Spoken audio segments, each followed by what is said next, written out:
Baik kawan-kawan, terima kasih atas kehadirannya.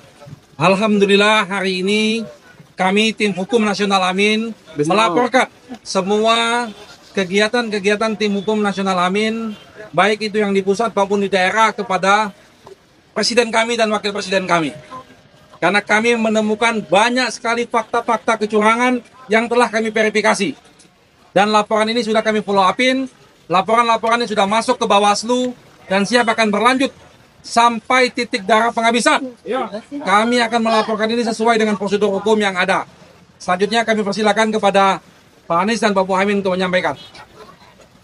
Terima kasih kepada tim hukum nasional, Pak Ari dan seluruh jajaran, terutama tim hukum daerah yang telah terus mengumpulkan fakta, data, potensi bagi persiapan terwujudnya pemilu yang jujur, adil.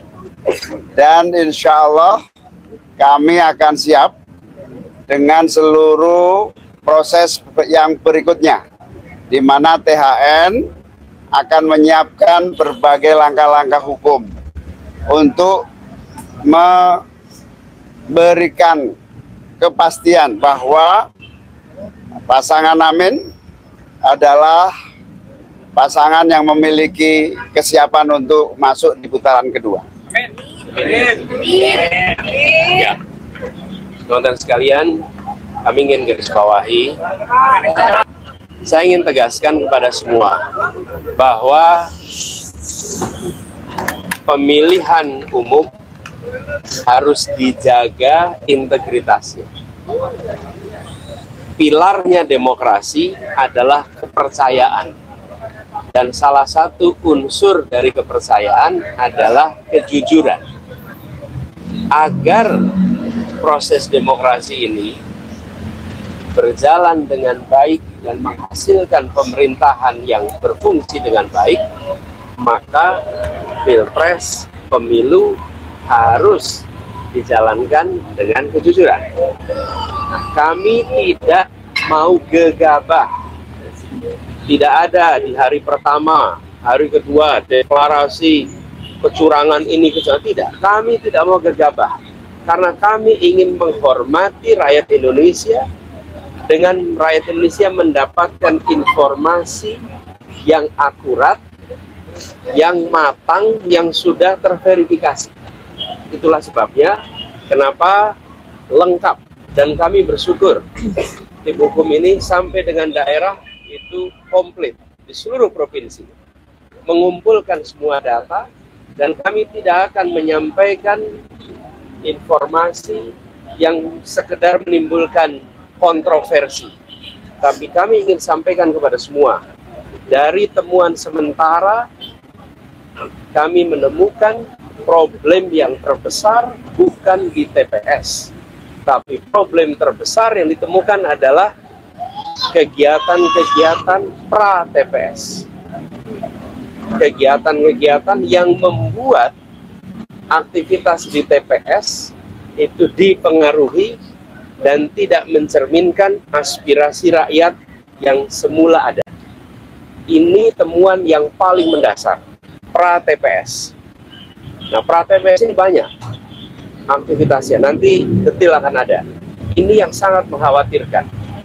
Jadi kualitas dari hasil pemilu yang sesungguhnya harus mencerminkan aspirasi rakyat, di dalam temuan kami sebagian bukan aspirasi rakyat, sebagian adalah aspirasi yang dipaksakan kepada rakyat, dan proses itu tidak terjadi kebanyakan di TPS atau sesudah TPS, tapi terjadinya sebelum sampai ke TPS.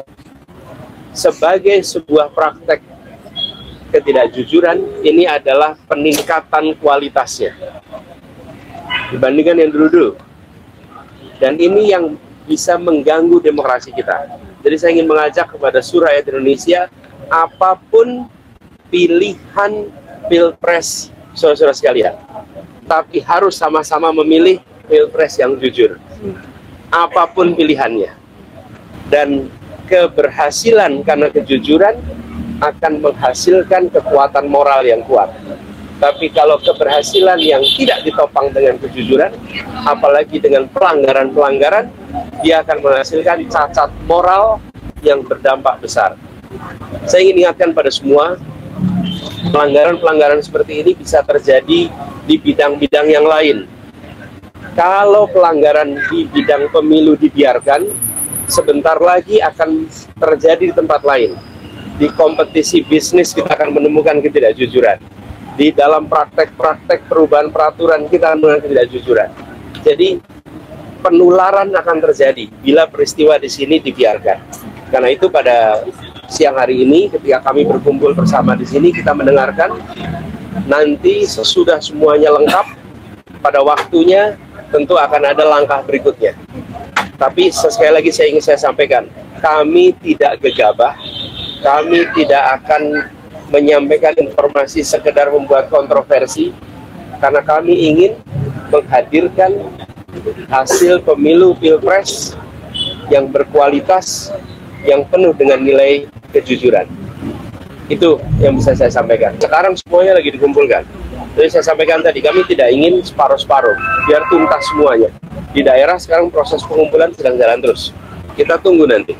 Yang jelas bagi kami sekarang, kami ingin agar semua informasi yang terkumpul terverifikasi, solid, dan kami minta kepada semua jajaran aparat pemerintah, jangan ada yang mengintimidasi mereka-mereka yang mau bersaksi. Ya.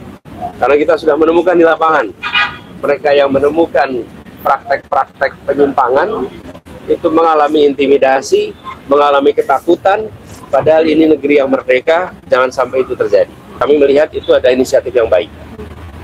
Dan ketika Pak Ganjar menyampaikan keinginan untuk melakukan angket itu, fraksi PDI Perjuangan adalah fraksi yang terbesar. Kami yakin bahwa koalisi perubahan, Partai Nasdem, Partai PKB, Partai PKS akan siap untuk bersama-sama. Jadi siap, saya memandang dengan adanya inisiatif angket, proses di DPR, proses DPR bisa berjalan, saya yakin Partai Koalisi Perubahan siap untuk menjadi bagian dari itu.